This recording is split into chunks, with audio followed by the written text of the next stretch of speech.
Here's an attempt at a story time for how I found my kidnapped daughter. It is a long story, so it will probably be more than one part. And I hate people that do the part 15, but if you all really want it, that's what I gotta do, okay? So, here's what happened. And I'm gonna talk really fast and really animated to get it in there. So, we're chilling. It's a Friday night. We've just ordered Shomars. I got salmon. We're about to watch Life by Ryan Reynolds. You know the movie where he goes up into space? Actually, pretty good movie. Anyway, so we get a message on Facebook out of nowhere that's like, hey, I think I found your daughter. My daughter had been missing for 399 days at this point, and we had zero, nary a motherfucking clue. So we were like, what?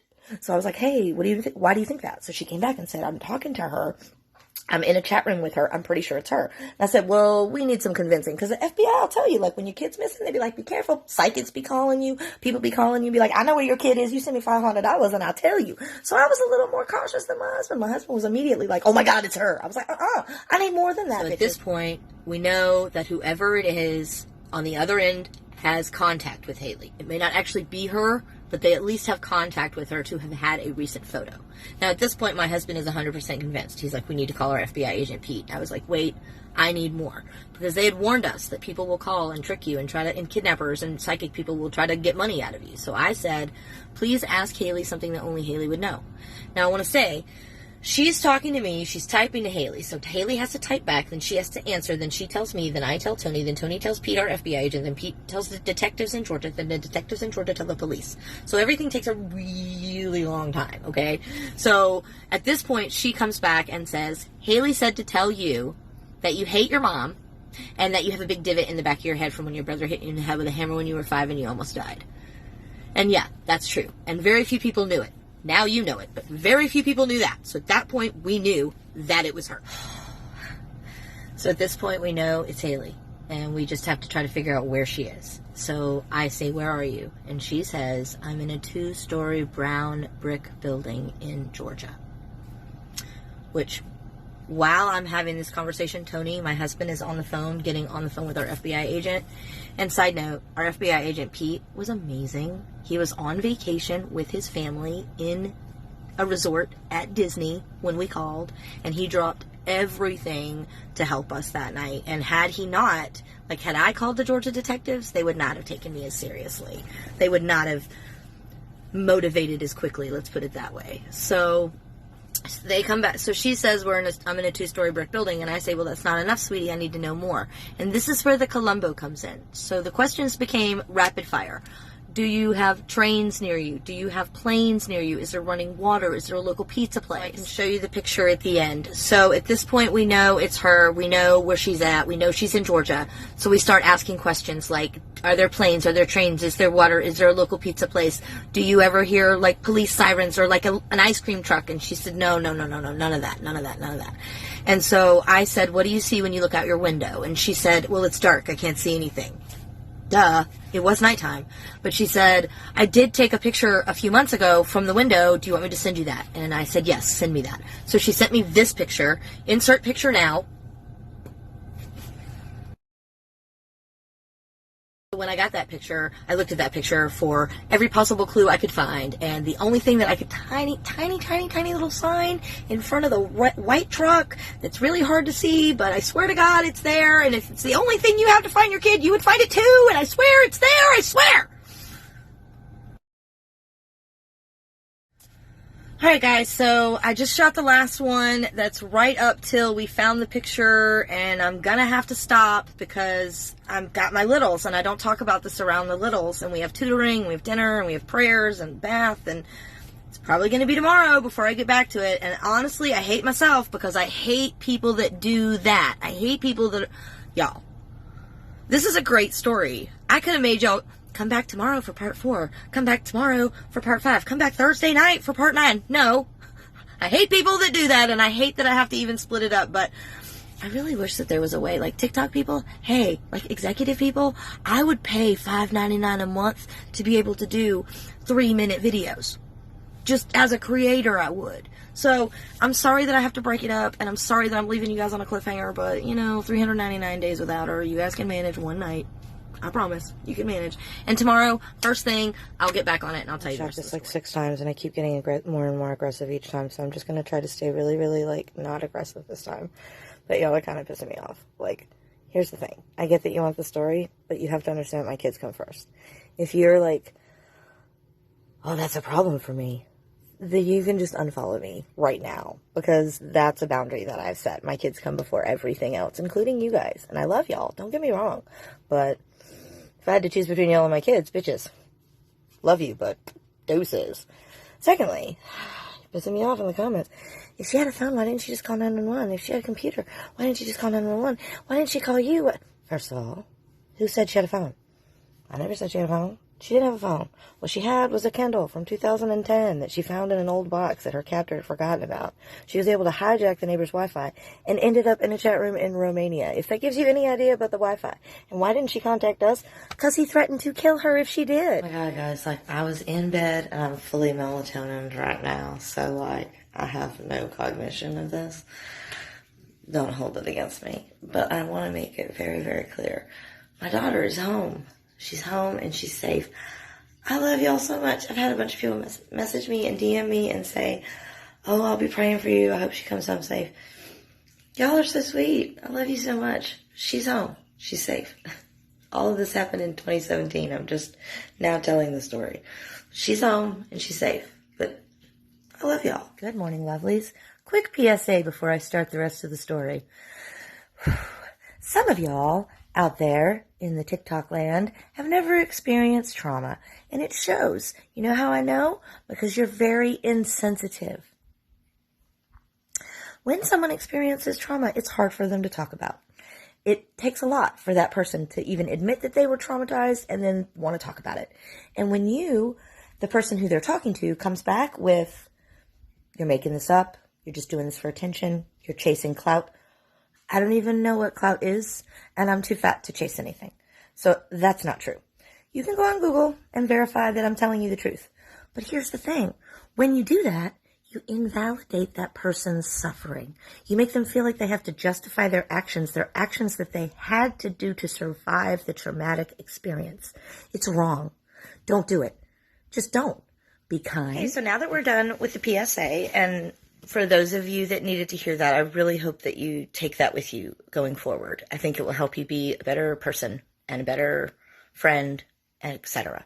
And side note, something's going on with my TikTok right now. I go in and I can't see any of my videos. I can't look at any of them. Just says can't upload. It could be my internet. It could also be that TikTok might have deleted my account and I'm unaware of it. Maybe it was the video with the crap. I don't know. Maybe it's that I'm talking about my daughter. I don't know. But if you don't ever see this video, you'll know why. So I'm going to try to upload this and see if it works, because I can't get into my TikTok account at all, but it looks like I can still upload. So I'm going to try. And then if this uploads, then I'll just post and I'll assume I can see them later. Because it's not that I don't want to tell you the story, because I'm ready to tell you the story, but I can't get into my TikTok. Alright, so I can't see my videos, but apparently I can still upload them, and hopefully I'll be able to see comments on them. So I'm going to try to pick up where I left off. So at this point in the story, we have just now gotten the image from her, and I want to be very clear. It was an image taken on a Kindle, okay? It wasn't the greatest. It didn't have like high megapixels like your iPhone 10. The zoom in on the sign picture that I show you, that's as much as you can zoom in on that photo without it just distorting.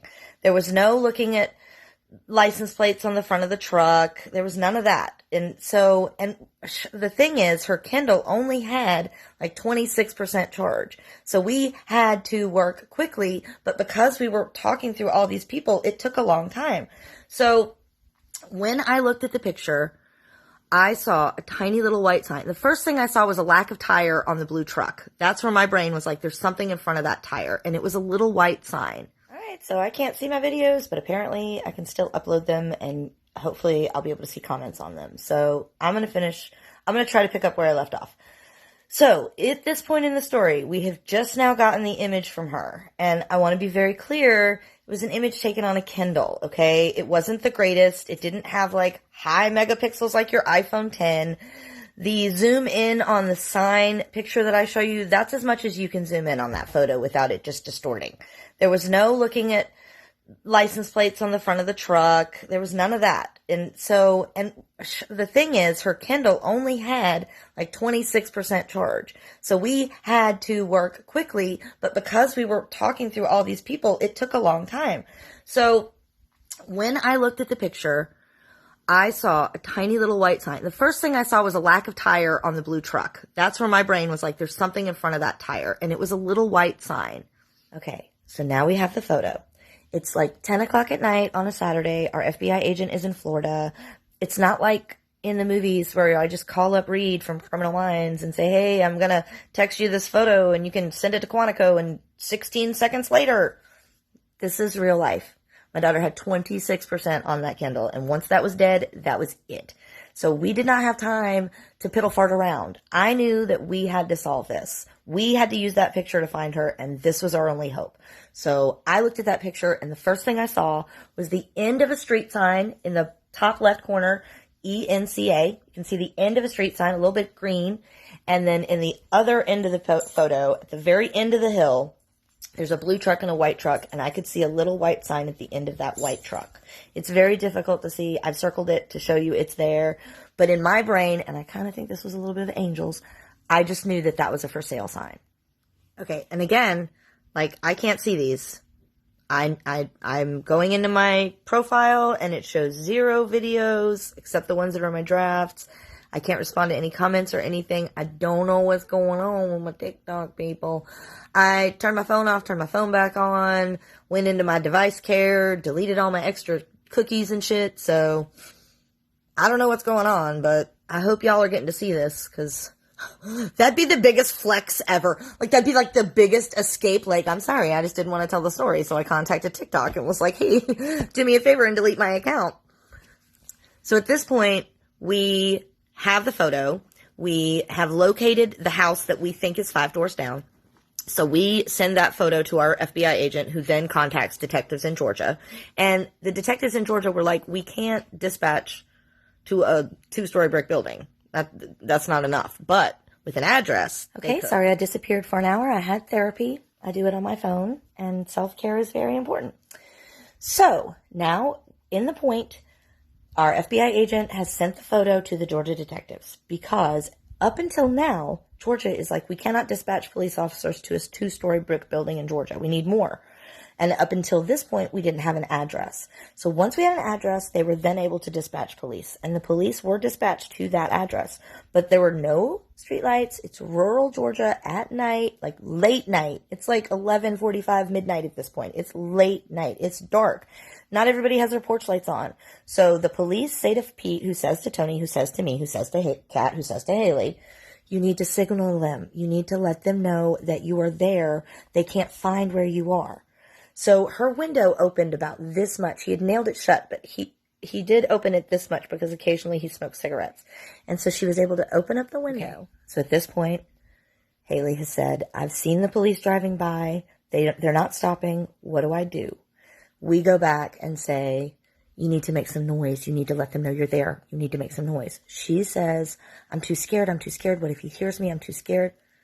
I say, baby, you need to make some noise. You need to make some noise.